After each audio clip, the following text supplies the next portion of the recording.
Pew Research has a new poll out that's incredibly depressing, and it highlights a gigantic blind spot in the psyche of the American people. They asked about 1,500 people in the U.S. what traits are positives and negatives in supporting a candidate for political office. So the good news is that the bigotry for certain things is slowly but surely going away. So for example, only 9% of people say that they're less likely to vote for a woman. Okay, I mean, it's still, still sucks that it's even 9%, but not a terrible number, especially when you consider the fact that, 40% of the country, 30% of the country, they're fucking Looney Tunes. Also, 9% say they're less likely to vote for a Hispanic. Only 22% say they're less likely to vote for a pot smoker. Now, that's really encouraging. Only 22% of people say, if you smoke weed, I'm not really going to consider you. That means the overwhelming majority are like, yeah, maybe, depends on the person. Who cares if they smoke weed? 27% say they're less likely to vote for a gay person.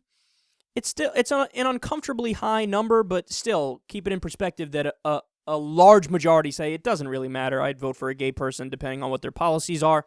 36% say they're less likely to vote for someone in their 70s. 35% say they're less likely to vote for someone who cheated on their spouse. So that's really interesting.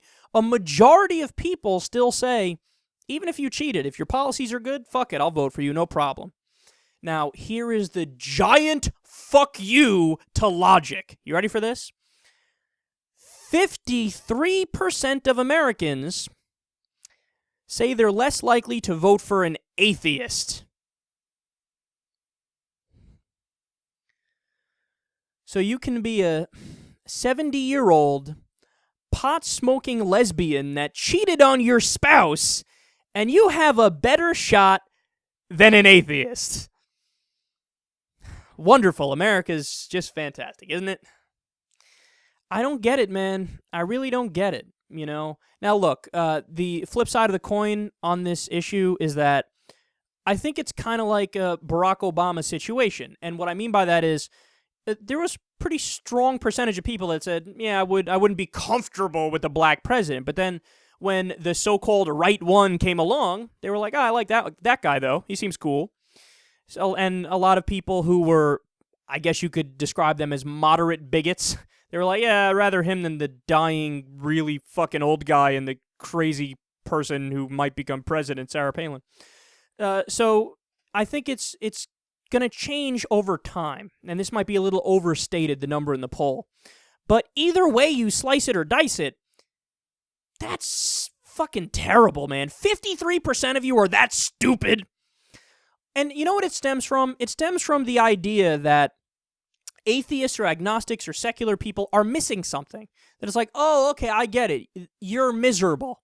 Like, you're miserable and you haven't evolved to this level of seeing the light that this world isn't all there is and that there's a God and God loves you and yada, yada, yada, right?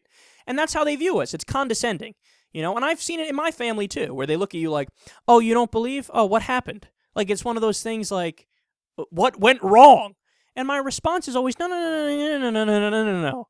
It has nothing to do with feelings or emotionalism. It has to do with logic and reason and rationality and thinking about things and reading about all the different religions, reading what they believe, taking them at their word that they believe what they say they believe and that they're in favor of what they say they're in favor of, and going, all right, none of those fucking things make any sense.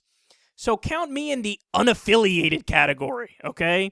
Count me in the I will use this thing in between my ears for as long as I can to try to figure out what's going on in this world, as opposed to defaulting to some sort of dogmatic book which just has stock answers for everything, and they're way, way outdated, and they're from times when people thought the world was fucking flat, when people thought that the sun revolved around the earth. I mean, the list goes on of all the ridiculous beliefs that they had at the time. So we believe it because we actually did this thing called research. So to say that we're going to dismiss you because you did research and because you don't want to, jump in like a sheep and do this sheep-like action or this lemming-like action where you just follow people. Hey, the crowd believes it. the crowd believes it, so I'll believe it too. That's not a reason to believe anything. That is not a reason to believe anything. I mean, there was a time when a majority of the world believed the earth was flat. There was a time not that long ago, 100 years ago, 200 years ago, where a majority of the people on the planet would have been like, yeah, slavery is great. Slavery is fine. What, you're against slavery? What does that even mean? How could you be against it? It's clear. Some people are just superior. What are you talking about? So the majority, feeling, that doesn't mean anything. And again, the irony is that you can actually flip it in the sense that they look at us like, what are you missing? What's wrong with you? But we actually look at them like that. Like, oh, okay, so you just follow the crowd. That's what you do. So you don't think. You don't care enough to figure out the deepest questions or look into it at all. So you're just going to say, I'm with this group. I'm a Catholic. I'm a fucking whatever, Baptist. You're just throwing in your lot with the people that you happen to grow up around. I love that irony too. It just so happens that everybody who's a member of a religion and believes it, you're one specific little region in the world and you're one specific little country in the world, out of all the countries and all the religions and all the people that have ever existed, the thousands, if not hundreds of thousands of them, you go, no, mine is right. My mommy and daddy had it right, and I'll believe what they believe. Yeah, I don't want to vote for those people because they don't think. I'd rather vote for somebody who's secular. So the idea that you dismiss somebody because they come to a different conclusion, which, by the way, happens to be true based on the evidence we have now, it's just depressing, man. It's just depressing. And it shows that we have a lot of work to do to change perception. Because in our bubble, me, a lot of you guys listening to the show, we start to think, well, obviously people, they might be a Christian, they might be this, they might be that, but they don't.